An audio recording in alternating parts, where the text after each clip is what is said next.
humanismo lo que constantemente nos está diciendo a nosotros es que nosotros somos lo más importante. Todo lo que nosotros vemos por ahí de motivación y todo eso, que lo que nos dicen es que somos lo más importante para sacarnos de la depresión y de los problemas que podamos tener. Sacando que tú puedes resolver, que los problemas que tú tienes, tú los tienes en ti, tú los puedes resolver en ti, el poder que hay en ti. Constantemente nos están hablando de que somos lo más importante. Yo no estoy diciendo que no somos lo más importante, pero eso alimenta nuestro ego. Cada cual está en su mundo buscando resolver sus propios problemas.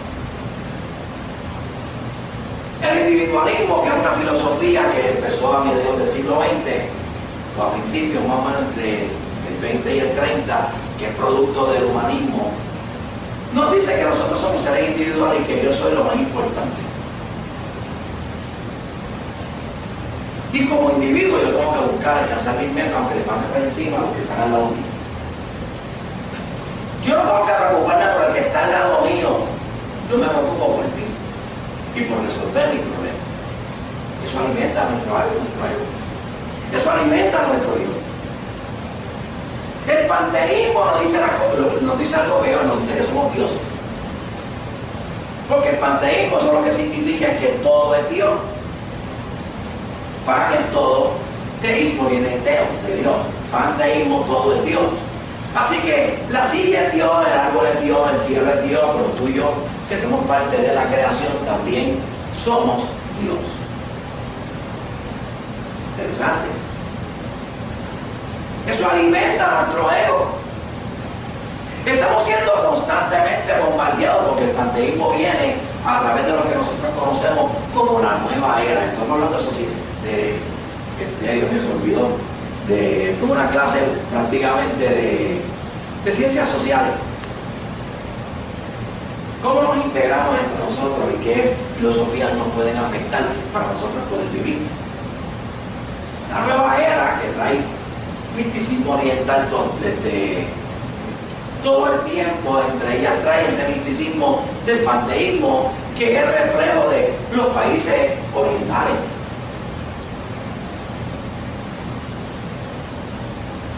Y entonces empezamos a ver la gente adorando la tierra, la madre tierra, la ecología y toda esta cuestión que sabemos por la ciencia que hay que detener el daño que nosotros estamos haciendo. Pero antes de que esto apareciera, ya en los 60, 70, estaban hablando de la madre tierra, sin saber lo que estaba pasando, porque la madre tierra es parte de nosotros, o somos parte de ella. Por eso cuando usted y yo, según los panteístas, morimos, lo que hacemos es ser parte de ese Dios que ya nosotros somos, pero que muchas veces no tenemos el conocimiento de serlo. Eso alimenta nuestro fe. Pero estamos en la iglesia, se supone que eso no nos pase a nosotros. Pero en la iglesia hay un movimiento de nueva era corriendo dentro de la iglesia. Hay un movimiento individualista corriendo alrededor nuestro. Y hay veces que queremos vivir la vida nosotros sin integrarnos a un cuerpo, sin entender que somos parte de un cuerpo. Hay gente que dice que no nos podemos congregar, porque no, eso no hace falta. Pero cuando usted se deja de congregar, usted se desconecta de esa administración diaria que el Espíritu Santo nos da para alimentar nuestro ser y nosotros poder crecer.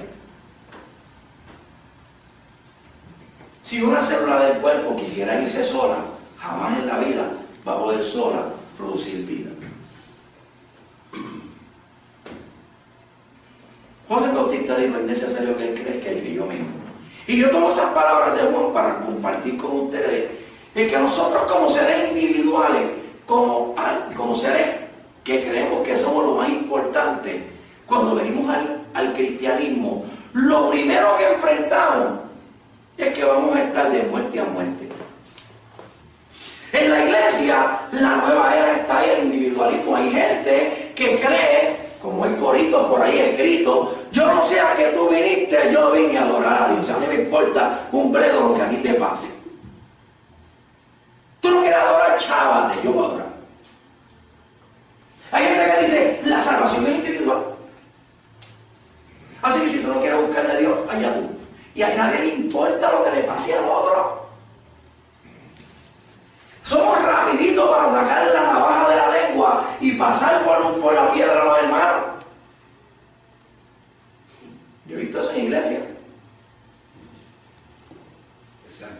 Y entonces nos encontramos con la situación de que hay gente que sí tiene problemas serios en su vida, como a nadie le importa porque no vino un domingo, nosotros lo cogemos y lo matamos, porque no vino ese domingo, o porque no vino un par de domingos, o porque no vino en la semana. Eso se puede evaluar a nivel de liderazgo y uno plantea cómo podemos resolver el problema, identificar los problemas y tratar de resolverlos. Pero cuando nosotros somos seres individuales y lo que nos importa es nosotros mismos, estamos alimentando nuestro yo, estamos alimentando nuestro ego, no estamos entrando en el proceso que Dios quiere que entremos. Cuando uno viene al Evangelio, viene de muerte a muerte. Tú vienes muerto por el pecado y vienes a morir a tu yo. Aquí no hay break. La disciplina del Señor empieza porque tenemos que empezar a morir.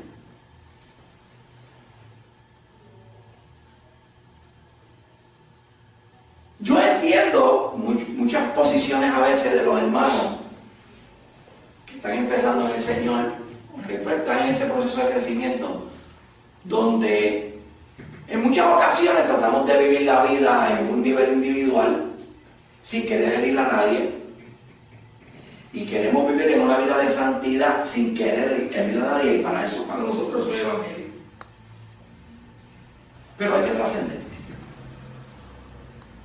Tiene que llegar el momento que podamos comprender la naturaleza de lo que Dios nos quiere decir cuando habla de iglesia, cuando habla de cuerpo. Es que tenemos que entrelazarnos. Mire, a veces para entrelazarnos nosotros tenemos que morir. Porque si yo me quiero entrelazar con un hermano que no me cae bien, porque hay veces que hay hermanos que no caen bien. Hay veces que la gente llega y tú le caes mal a una persona desde que llega y sabes por qué. Yo no sé si ustedes han tenido esa experiencia, pero yo la tuve en una iglesia que yo estuve un tiempo, de manera de transición, que cuando llegué a la pastora, y había una señora que me veía a mi madre y veía el diablo. Nosotros nunca le dijimos ni buenos días, ni buenas noches, ni buenas tardes. Ella no nos conocía. Pero por alguna razón yo nunca le pregunté. Y si el pastor le decía que teníamos que dirigir, no nos ponía a dirigir. Y si el pastor le decía que le diera una fecha para que yo predicara, no le daba la fecha para que yo predicara. Cuando el pastor me preguntaba, yo no, pastor, no me han dicho nada, yo no la conozco, yo no. Y a la que yo no me meto ahí, eso, predique conmigo. Hay gente que te ve que tú llegas a una iglesia y empiezas a trabajar y rápido la ponen contigo. Pero no te va a montar en defensa propia. Pero si tú estás trabajando y vas a ayudar al pastor, no van contigo también.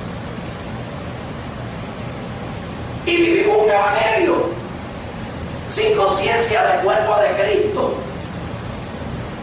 Y para integrarnos en la iglesia tenemos que aprender a morir.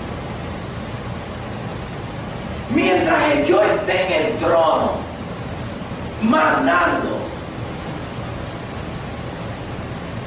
y digo esto aunque tengamos hay criterio de santidad que nos mantiene en el trono, hay soberbia espiritual.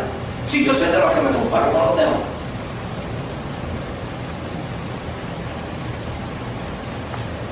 yo hablo aquí porque hay gente que tiene experiencia en el evangelio, pero nos hemos encontrado situaciones en la iglesia donde hay gente que se cree que porque oran o porque ayudan están por encima de lo que ellos creen que no ayudan ni oran. Y si llegan a saber que de verdad no ayudan ni oran, ay bendito, estás en el mundo, o para ellos.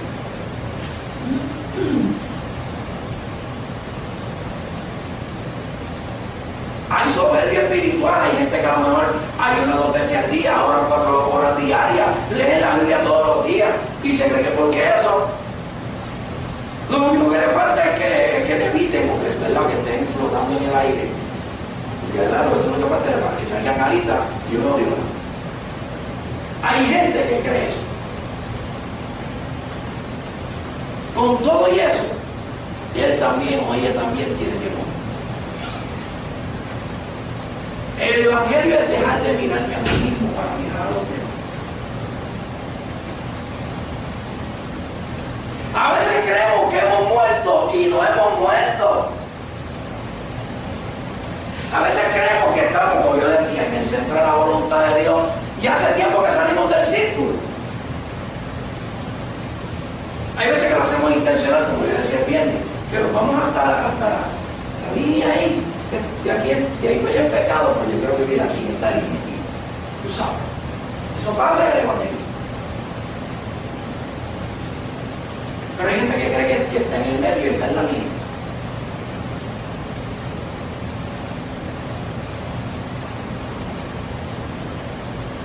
Pedro creía que estaba muerto. Pedro creía que estaba en la voluntad de Dios. Y Pedro, cuando Jesús preguntó, ¿qué dice la gente que quién soy yo? Y ahora unos dicen que tú eres Juan el Bautista que resucitó, otros dicen que tú eres Elías y otros dicen que tú eres un fantasma. Y Jesús le dijo, ¿quiénes dicen ustedes que soy yo? Pedro se levantó y dijo, tú eres el Verbo, tú eres el Mesías, el Hijo de Dios bendito. Y Dios le dijo, no te lo reveló carne ni sangre, sino mi Padre que está en el reino de los cielos. Jesús le está diciendo, te lo reveló Dios desde el cielo. Eso no lo dijeron los otros 11 apóstoles, lo dijo Pedro. ¡Acho! Y Pedro sacó pecho. ¡Acho! Sí, es más espiritual. Cuando Jesús dijo, pero ahora voy a Jerusalén y voy a sufrir y me van a crucificar y tengo que morir, pero el tercer día resucitaré. Pedro rápido fue en la chuleta. Fíjense, eso fue en el momento. Sacó tanto pecho que se creía que era lo más grande y cuando habló de Jesús, que eso no te pase. ¿Sabe lo que Jesús le dijo? Reprendido. Aléjate de mí, Satanás. Primero le dijo, no te lo reveló ni carne ni sangre, te dijo mi Padre que está en los cielos. Y después te dijo, aléjate de mí, Satanás. Porque tú puedes estar, fíjate, en el tercer cielo, o tener alguna revelación de Dios, pero eso no necesariamente va a definir cuán profunda es tu relación con Dios. Porque Dios le puede dar la gana. Bueno, Dios ha usado gente inconversa para hablarle a un cristiano. Que muchas veces nosotros decimos, pero las piedras hablan, un texto fuera de contexto. Pero eso es cierto. Gente que no conoce a Dios viene y te habla. Como me pasó a mí en un momento dado de mi vida. Cuando fui al punto de llamar, me dijo, eso no lo vamos a hacer. Tú tranquilo, dime quién es que yo lo voy a dar para abajo. Y ahí lo abrí los ojos. Es un testimonio que puedo dar después. Y cuando llego a mi casa, que está mi mamá acostada, recién con el derrame, mi mamá me hace así con la mano buena y me dice, Dios me dijo que tuvieras cuidado con lo que vas a hacer. Ay, Dios se metió en el asunto porque Dios sabía que yo iba en serio. Pero el primero que Dios usó fue en el punto. Hay veces que Dios usa gente inconversa para decirnos a nosotros, hey, estás picando ferro y estás a punto de sacar la patita fuera de la voluntad de Dios. Métela para adentro y vete para el medio de nuevo. Esas cosas pasan.